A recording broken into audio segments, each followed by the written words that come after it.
Shalom jemaat Tuhan yang terkasih. Untuk memulai sapaan teduh kita di pagi ini, mari kita bersatu dalam doa. Bapa di surga, kami mengucap syukur atas kebaikan dan penyertaan-Mu dalam kehidupan kami, sehingga kami dapat beristirahat dan juga bangun di pagi hari ini. Kiranya hari ini Tuhan boleh menjadi hari yang berkenan di hadapan Tuhan dalam kehidupan kami, dan kami mau memulainya dengan terlebih dahulu datang ke hadirat Tuhan untuk mendengarkan sedikit dari firman-Mu. Dalam nama Yesus kami berdoa. Amin. Amsal 20 ayat 18.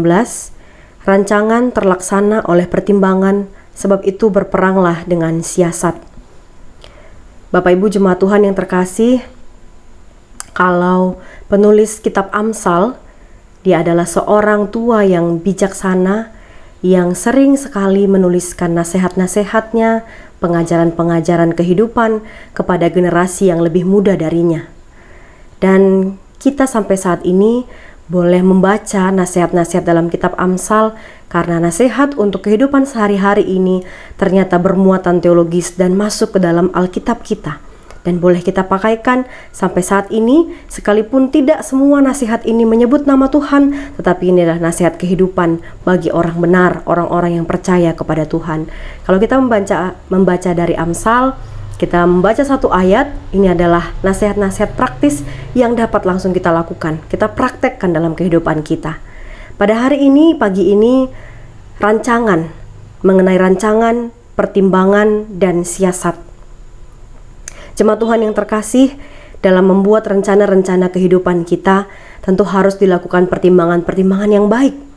Karena semakin matang perencanaan, semakin banyak pertimbangan-pertimbangan yang dilakukan, pada saat eksekusi, tentu hasilnya pun akan lebih baik.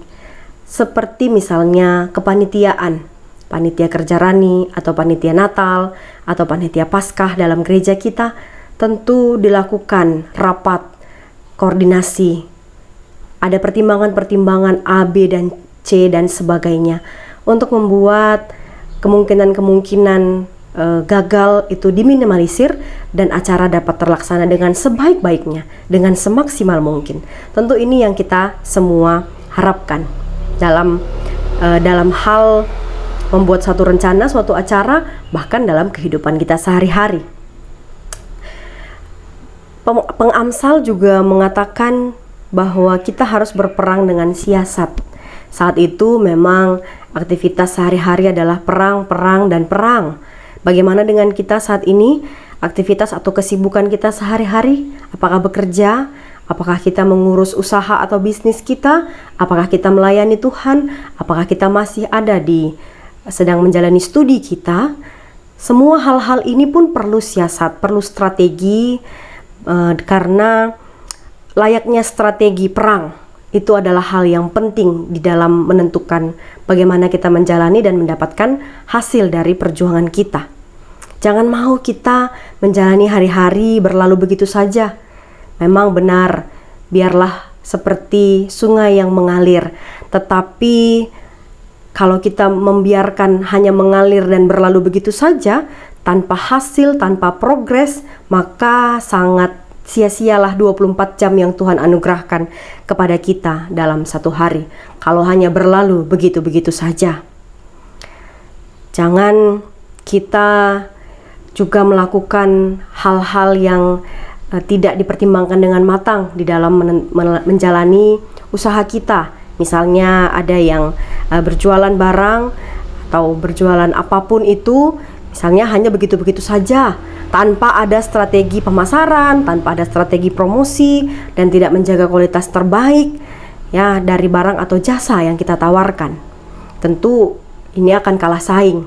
Demikian juga kita dalam kehidupan pelayanan gereja. Kita walaupun ini pelayanan ya, tapi bukan berarti kita hanya bisa berpuas diri, yang penting program terlaksana, yang penting sudah dilakukan. Tidak. Tetapi kita mau mengupayakan kemajuan, mengupayakan inovasi-inovasi yang relevan dan menjawab pergumulan jemaat dalam gereja itu. Setiap program yang berjalan itu boleh ada gunanya untuk kemajuan gereja. Kita mau belajar dari satu brand besar mungkin ya, mungkin kita semua tahu Nokia ataupun BlackBerry itu adalah merek HP yang cukup terkenal. Mungkin saya juga dulu pertama punya HP mereknya Nokia. Tapi sekarang ini kedua brand ini sudah bangkrut. Kenapa? Karena ternyata mereka tidak mau berinovasi. Mereka menolak untuk ikut perkembangan karena di zaman yang serba Android ataupun smartphone, mereka tidak mengikuti. Akhirnya mereka pun tidak bisa berkembang, akhirnya bangkrut. Nah, tapi kita lihat bagaimana Facebook, ya, contohnya itu Facebook yang katanya sudah mulai ditinggalkan oleh orang-orang muda. Pengguna Facebook sekarang itu lebih banyak 50 tahun ke atas, tetapi Facebook ternyata berani membeli Instagram karena pertimbangan-pertimbangan yang matang bahwa membeli Instagram maka akan menambah pengguna Facebook dari berbagai jenjang usia. Karena itu Facebook semakin bertahan dan semakin besar. Ini strateginya. Ada yang berstrategi menolak segala perubahan, ada yang membaca perubahan dan menangkap itu. Maka jadi bisa bertahan dan bahkan semakin besar. Belajar dari ini, ternyata dari dalam gereja pun kita harus juga peka dengan situasi.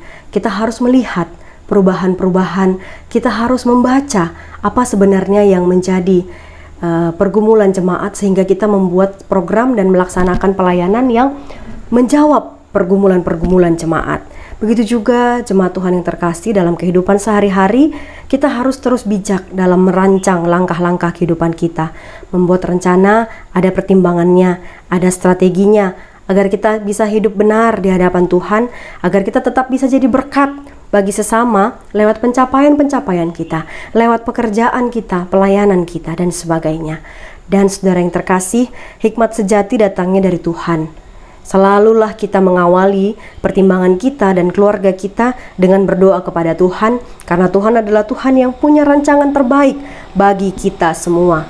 Amin. Mari kita berdoa. Terima kasih Bapa untuk renungan pada pagi hari ini.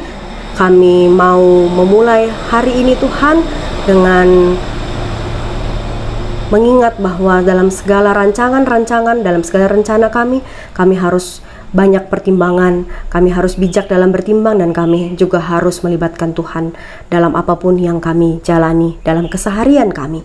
Kami teringat Tuhan saudara-saudara kami di perpulungan Parindu dan juga Ngabang Se Asam yang pada saat ini Tuhan masih dalam proses untuk membangun sebuah gedung gereja. Kami berdoa Tuhan supaya Engkau yang memberkati semua jemaat Tuhan dalam kesehatiannya, hamba-hamba Tuhan, pendeta, pertua, diaken, Tuhan juga yang memberkati dalam kesehatan, dalam pelayanan mereka, dan juga Tuhan kiranya Engkau yang mencukupkan segala yang dibutuhkan untuk pengadaan rumah Tuhan di Parindu dan Ngabang Sungai Asam ini. Terima kasih ya Tuhan, terpujilah namamu. Kami berdoa di dalam nama Yesus Kristus Tuhan kami. Amin. Selamat pagi, selamat beraktivitas. Tuhan Yesus memberkati saudara sekalian.